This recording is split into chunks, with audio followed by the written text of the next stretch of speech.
Top quality और consistent performance के लिए सिर्फ सिल्वर पंप नाम याद रखना। यूक्रेन पर बड़े हमले की तैयारी में रूस है। गर्मियों में विध्वंसक हमले की बड़ी तैयारी चल रही है। हमले से पहले रूस की मदद करेगा उत्तर कोरिया। जैसा कि आप कह रहे थे कुलकर्णी सर, नॉर्थ कोरिया लगातार मदद कर रहा है और हमले से पहले दक्षिण कोरिया इंटेलिजेंस के हवाले से भी ये बड़ी खबर है।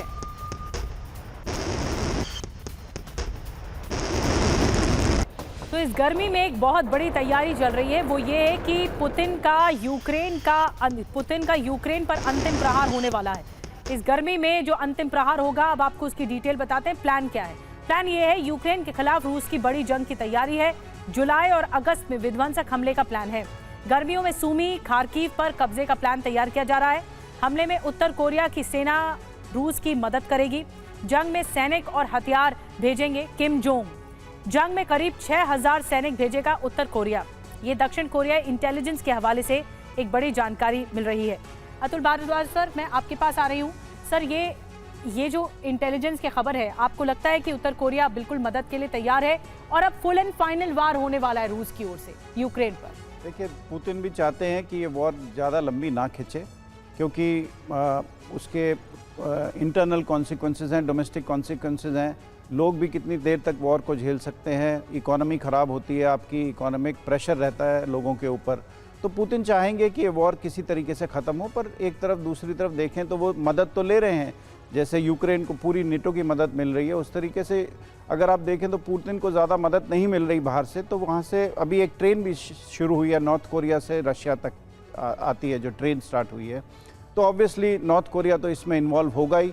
वो रशिया के साथ रहा है, उसका एक फेयर वेदर फ्रेंड है, हमेशा से रहा है। तो वो उसको जितनी मदद दे सकता है तो वो देने की कोशिश करेगा, अपने आप को रेलेवेंट भी रखने की कोशिश करेगा। और चीन की भी शायद मदद नॉर्थ कोरिया के थ्रू आ जाए रशिया को। तो ये सब बातें हैं। पर दूसरी तरफ आप देखें तो यूरोप ये युद्ध को बंद नहीं करना चाहता। यूरोप चाहता नहीं है कि युद्ध बंद हो। आपने अभी नेटो समिट हुआ, उसमें देखा कैसे ये जो वॉर है इसको इस्तेमाल करके नेटो की रीआर्ममेंट प्रोसेस जो शुरू हो गया है वो बहुत बड़े तरीके से हो गया है। अब वो अपनी उनकी पहले सिर्फ केवल 2.4% ऑफ जीडीपी का इस्तेमाल होता था। 2.2% ऑफ जीडीपी वो अपने इस्तेमाल करते थे डिफेंस के ऊपर यूरोप। आज अब नेटो ने कहा है अब ये सारे यूरोपियन देश अब बढ़ा के इसको 3.5% जीडीपी को इन्वेस्ट करेंगे और इसके अलावा 1.5% ऑफ जीडीपी और इन्वेस्ट करेंगे डिफेंस रिलेटेड मैटर्स में। और इसलिए, और जर्मनी में अगर आप देखें तो ये जो जर्मनी अगर जो निकाल रहा है ये सब चीज़ें, वो उसका मुद्दा ये भी है बिकॉज इंटरनली जर्मनी में बहुत डिबेट है कि रशिया को अगेंस्ट वॉर करी जाए या ना करी जाए। और रशिया हमारा एलाई भी बन सकता है। वो उसमें काफ़ी हद तक पॉलिटिकल इंटरनल डिस्टर्बेंसेस हैं जो कि उनकी गवर्नमेंट को भी गिरा सकती हैं। इस हद तक बात भी पहुंच सकती है। तो उनके लिए ये वॉर सिनेरियोस क्रिएट करना कि रशिया एकदम तबाह कर देगा यूक्रेन को, तो ये उनके लिए बहुत ज़रूरी हो जाता है। उनकी अपनी इंटरनल पॉलिटिक्स के लिए उनको ये जस्टिफिकेशन देने के लिए कि वो क्यों रीआर्मामेंट कर रहे हैं, क्यों अपनी डिफेंस स्पेंडिंग बढ़ा रहे हैं।